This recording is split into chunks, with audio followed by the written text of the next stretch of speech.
Hubo una violación, lamentablemente, que sufrió tu hermana, con graves perjuicios después para la familia y con todo un raíz que tuvieron que sufrir en Hurlingham por falta de atención. ¿Cómo fueron los hechos? ¿Cuándo sucedió? ¿Qué pasó? Bueno, esto fue el viernes 10 de mayo. Mi hermanita de 15 años fue a cuidar el abusador es mi cuñado, es el marido de mi hermana mayor. Mi hermana mayor tenía que hacer unos trámites ese día temprano, entonces le pidió a mi hermanita si podía ir a quedarse con las nenas. Entonces ella fue a cuidar las nenas, mi hermana se fue a hacer los trámites y el abusador se tenía que ir a trabajar, pero se fue más tarde, entonces ocurrió el hecho que abusó de mi hermana y después se fue a trabajar. Bueno, y ahí... Ustedes se enteraron de todas maneras después, porque tu hermanita en su momento no se animó a contarlo. Claro, no, nos enteramos el domingo. ¿Y qué pasó a partir de eso? Bueno, el domingo me contó ella a las 11:30 de la noche. Ya él tenía que volver de trabajar, mi hermana estaba en mi casa, mi hermana mayor, entonces él la tenía que venir a buscar a mi casa. Entonces cuando nos enteramos de eso salimos a hablar con él, qué había pasado, que nos cuente, que nos diga qué pasó. Entonces él reaccionó mal, mis hermanos obviamente estábamos todos con este tema, estaban muy nerviosos y entonces salimos a preguntarles y él encendió el auto y se dio a la fuga. Entonces, ¿qué pasa? Nosotros llamamos al patrullero, no llegó para que lo vaya a buscar, no llegó, entonces mis hermanos tuvieron que ir a correrlo a ver para que no se escape. Entonces llamamos al patrullero, no llegó, nosotros fuimos a la comisaría de Tesey. En la comisaría de Tesey nos dijeron que no nos podían tomar la denuncia, que teníamos que ir a la comisaría de la mujer.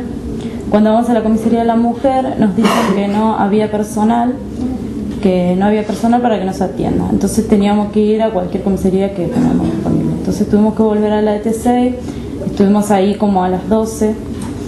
Bueno, le comentamos lo que había pasado, dijeron, bueno, esperen que vamos a ver qué pasa, vamos a mandar un móvil. No tenían móvil para mandar a buscar a este señor, entonces mi hermano lo fueron a buscar. Él se había escondido en una iglesia en la casa de un tío, que era un pastor. Entonces mis hermanos tuvieron que ir a buscarlo, decirle que se entregara y todo, hasta que llegó un patrullero después de que mis hermanos lo tenían ahí para llevarlo. Bueno, en la comisaría de Tesey nos tomaron la denuncia, después nos mandaron al médico forense en Castelar, pero no había un móvil para trasladarla. Entonces nos dijeron si teníamos un auto particular, si podíamos llevarla, y bueno, tuvimos que llevarla con el auto de mi papá a un policía. No había personal femenino, entonces nos mandaron un masculino. Fuimos al médico forense, el médico forense no nos quería atender porque teníamos que tener una orden de la comisaría de la mujer y tenía que venir una femenina con nosotros. Entonces hasta que bueno, tuvimos que decirle que por favor nos tomaran y todo eso, hasta que bueno, nos pudo atender la médica forense. Después bueno, nos mandaron a la comisaría de vuelta, ya todo esto, recién trajeron al acusado a las 5 de la mañana, apareció, él se entregó, y bueno, de ahí tuvimos hasta las 8 de la mañana haciendo todo el papeleo de la denuncia. Después a las 7 de la mañana nos dijeron vayan a su casa, a las 8 vuelvan porque la comisaría de la mujer abre a las 8 para trasladar el caso allá. Bueno, nos fuimos a las 7 a mi casa, volvimos a las 8, no había móvil, de la comisaría de la mujer nos tenían que mandar un móvil, no había móvil, entonces nos dijeron que bueno, que hasta las 10 de la mañana esperáramos. Bueno, esperamos a las 10, vino un auto particular de un policía y nos pudo trasladar al hospitalito de Hurlingham. En el hospital de Hurlingham tenían que hacer el kit para profilaxis. Entonces cuando fuimos al hospital de Hurlingham no tenían todo para hacer el kit, nos hicieron lo que pudieron, no tenían para analizar sangre, no tenían para nada, dieron unas pastillas y nos dijeron que bueno, que vayamos al Posada. Entonces al otro día tuvimos que ir al Posada nosotros a llevarla, porque no nos mandaron un personal ni nada, tuvimos que recién el martes ir al médico, al Posada, a llevarla a la nena. Entonces bueno, de ahí en el Hurlingham no había psicólogo, no había infectólogo, no había nada para hacerle. bueno, en el hospital Posada nos dijeron que bueno, que no iban a atender, pero estuvimos dando vuelta porque como nosotros no fuimos con ningún policía o algo que nos haga hacer todo rápido, tuvimos que hacer bastante movimiento. Entonces así estuvimos el martes todo el día, hasta que bueno, a un psicólogo le dieron 3 secciones, que bueno, ahora por lo menos 3 secciones le dieron. A todo esto, Ricardo, ¿cómo está su hija en este momento? La chiquita, las dos, ¿no? Porque también... Sí, pues son como que son unidas las dos. Son gemelas y bueno, la nena está mal, está acostada, se encuentra psicológicamente muy mal.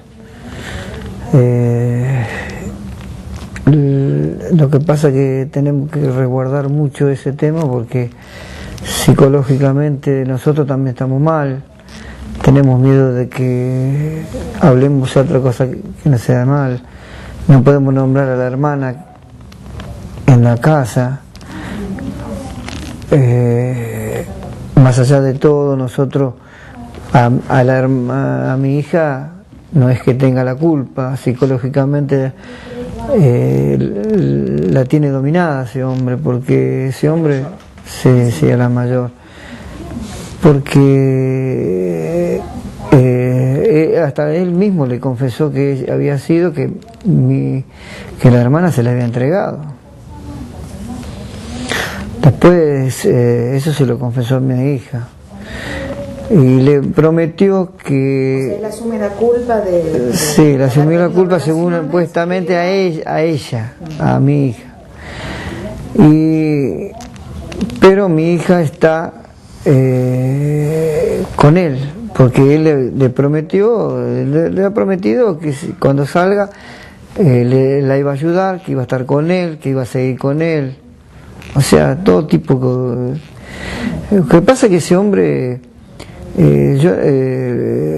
psicópatamente, a ella la tenía dominada en el sentido que la tenía que llamar cada rato, que la tenía que tener cada 2 minutos. Si iba a mi casa o llevar a la chica a la escuela, estaba cada 2 minutos llamándola.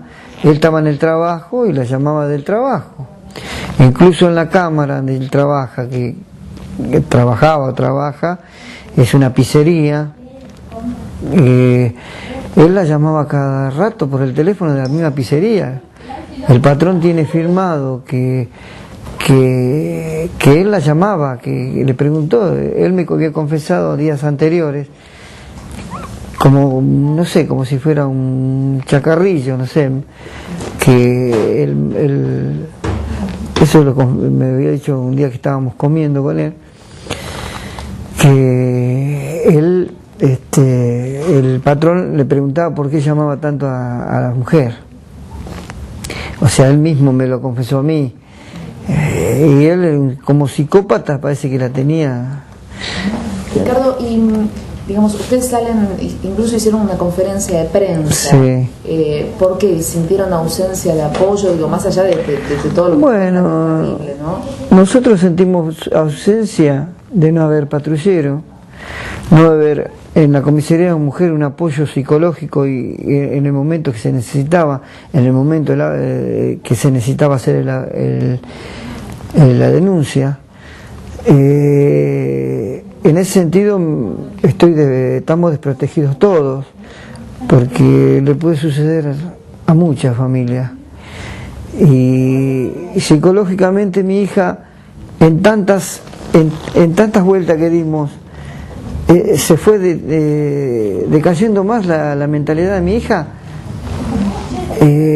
Psicológicamente le trabaja mucho más la cabeza, como a una mujer, al tenerla tanto tiempo dando vuelta para hacer una cosa, la otra.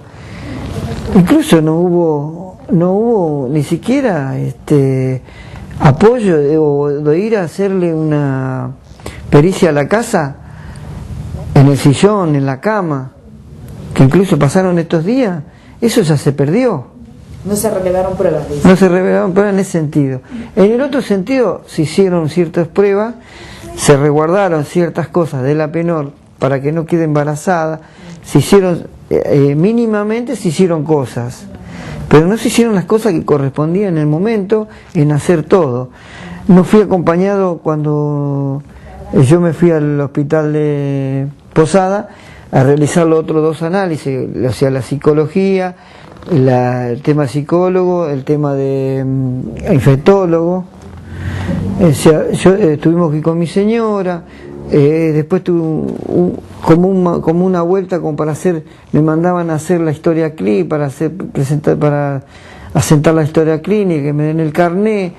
No me dieron ese apoyo y dejar a la criatura sentada está bien, me la cuidaba la señora que estaba ahí en el, no tuve ese apoyo, o sea, tuve que dejar a mi hija porque ya la atendía la psicóloga, ya enseguida me atendía la psicóloga. Mientras tanto yo tenía que ir a buscar los análisis que habíamos mandado, que mandó a hacer la psicóloga, análisis de sangre, mi hija sin comer, sin dormir. Estuvimos dando vueltas, me mandaban a un lado, al otro para hacer el tema de los análisis, no encontrábamos, porque la doctora había dado la orden de hacerlo en el momento, que los análisis tenían que estar en el momento, entonces ahí no había o sea, me llevaban a un lado, a un laboratorio, al otro, hasta que encontré una doctora y me llevó a donde tenía que ir. En ese interín se tardó toda la mañana. María, ustedes además hicieron una conferencia de prensa, recibieron apoyo de distintas organizaciones sociales y presentaron una especie de petitorio, algún documento, algo donde ustedes asentaban este reclamo, ¿puede ser? Sí. ¿Ante quién? Digamos, el reclamo es a la municipalidad, es al gobierno de la provincia. Sí, creo que a la municipalidad, al intendente y todo eso. Y a la comisaría también, porque ¿cómo puede ser que la comisaría de la mujer te funcione de 8 de la mañana a 8 de la noche? O sea, y después de ahí, ¿qué pasa? Encima, si estás de las 8 de la mañana a las 8 de la noche, no hay patrullero, no hay nada igual, tampoco. Incluso en la comisaría de T6, había los patrulleros que había, los pocos patrulleros que había, estaban en un operativo supuestamente de un tiroteo que no había ni herido ni nada, supuestamente. Creo que eso era más importante que el caso que estaban viendo con mi hermana. O sea que... ¿Eso les contestaron así en la comisaría? Claro, los patrulleros estaban en ese... Uno solo que había, el patrullero que estaba ahí, porque eso era más importante. ¿Cómo sigue la causa ahora? Y ahora no sabemos todavía porque no teníamos, mucho contacto con eso, ¿no? Ahora recién ayer pudimos conseguir un abogado y bueno, vamos a ver cómo sigue. Pero él está detenido, eso sabemos, así que... Bueno, nosotros fuimos a la municipalidad a hablar en una oficina, a presentar esto. Y ellos hablaron con el intendente y nos dieron la respuesta de que hay cosas más importantes que hacer, como diciendo que un abuso sexual no es importante. Y en la comisaría de mujer también nos dieron la misma respuesta, la comisaria nos dio la misma respuesta. Ustedes le planteaban además a la municipalidad porque el hospital que no tenía los insumos y que no tenía el kit como para atenderlos adecuadamente, el hospital de Burlingame en el que fueron primero, es municipal. Sí, el hospital de Burlingame es municipal. Le planteamos eso y que no había personal en la comisaría de la mujer. Y nos comunicaron eso, que hay cosas más importantes que hacer, que estar poniendo patrullero y dedicarse al abuso sexual. ¿Cuál fue la reacción de los vecinos? Porque tuvieron acompañamiento de los vecinos también, ¿no? Sí, los vecinos lo querían matar, querían prender fuego a la casa. Incluso hicimos una marcha a la comisaría de la mujer y estábamos planeando una marcha a la intendencia también, porque el intendente tiene que dar respuesta ante este caso así, ¿no?